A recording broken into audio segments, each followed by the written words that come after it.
చంద్రబాబు నాయుడు చెప్తున్నాడు కదా 1,65,000 కోట్లు, ఇంకా నేను కూడా ఇంకో 10,000 ఎక్స్ట్రా యాడ్ చేసి 1,75,000 నేను చెప్పొచ్చు. చెప్పడం చాలా ఈజీ. నేను ఆల్రెడీ 59 నెలల్లో చేసిన గవర్నెన్స్ ద్వారా దేవుడి దయతో ఆ క్రెడిబిలిటీ అనేది ఎస్టాబ్లిష్ అయింది. కానీ అబద్ధం చెప్పడం కరెక్ట్ కాదు. చేయగలిగింది చెప్పాలి. రాష్ట్రంలో ఏ మేరకు వనరులు ఉన్నాయి, ఏ మేరకు వెసులుబాటు ఉండేది అనేది నేను మాక్సిమం స్ట్రెచ్ చేస్తే, ఎక్కడ కరప్షన్ లేకుండా చేస్తే, ఎక్కడ లంచాలు వివక్ష లేకుండా డీబీటీ పద్ధతులు మాక్సిమం చేస్తే, మొత్తం బడ్జెట్లో స్ట్రీమ్ లైన్ చేస్తే మనం చేయగలిగేది ఇంతకన్నా ఎక్కువ వెసులుబాటు లేదు. అట్లాంటి దానికి నేను 70 అంటే 1,65,000 అంటే దాని అర్థం ఏంది? ఆయన నేను మోసం చేయబోతున్నాను అని క్లియర్ కట్గా అనౌన్స్ చేస్తా ఉన్నాడు.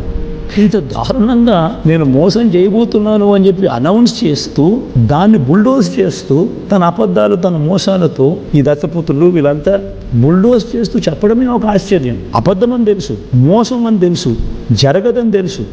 70,000 ఎక్కడ, 1,85,000